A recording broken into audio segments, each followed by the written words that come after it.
அஸ்ஸலாமு அலைக்கும். டீ அடுப்பில் கொதிக்குது.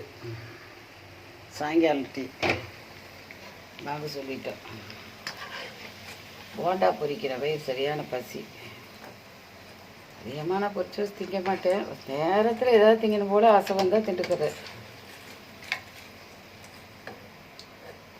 வெங்காயம், சீரகம், கருவேப்பிலையில் பச்சை மிளகாய், அதில் பஞ்சு வச்சுக்கும், அதில் பஞ்சு போல வைக்கும்.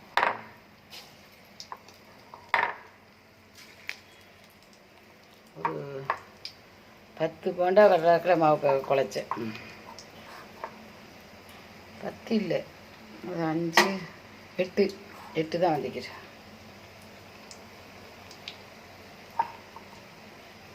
வீட்டில் சுட்டு அது ஒரு பஞ்சு போல வைக்கும், ஜோரம் வைக்கும்.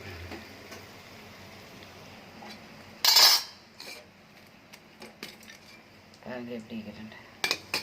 டீ கொதிக்குது. போண்டாவை திட்டு டீயை குடிக்க வேண்டியதான். என்ன செய்ய, வீட்டில் செஞ்சால் செழிப்பு ஒரு பக்கம், ருசி கூட. என்ன பழைய எண்ணெய் வைக்காது. அதான் அன்றைக்கு ஒருத்தன் இப்போ வடை பொரிச்சுக்கிட்டிக்கிறான். அப்படியே கருத்து கருப்பாகிக்கிது எண்ணெய். இதை பாருங்கள் எவ்வளோ வெயிட் ஆகிக்குது.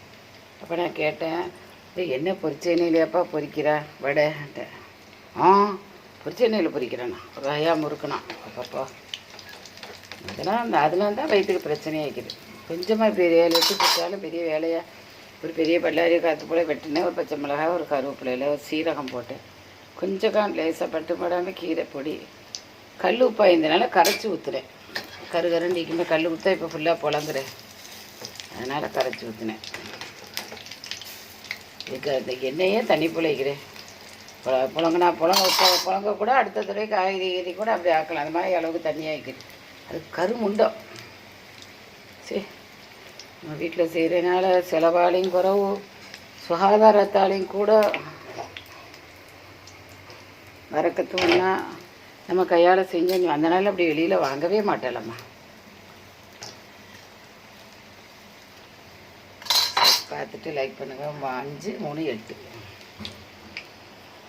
நாளுக்கு 3 2 திண்டாலும் கூட 2 பேர் 3 பேர் திண்டுக்கலாம். அஸ்ஸலாமு அலைக்கும்.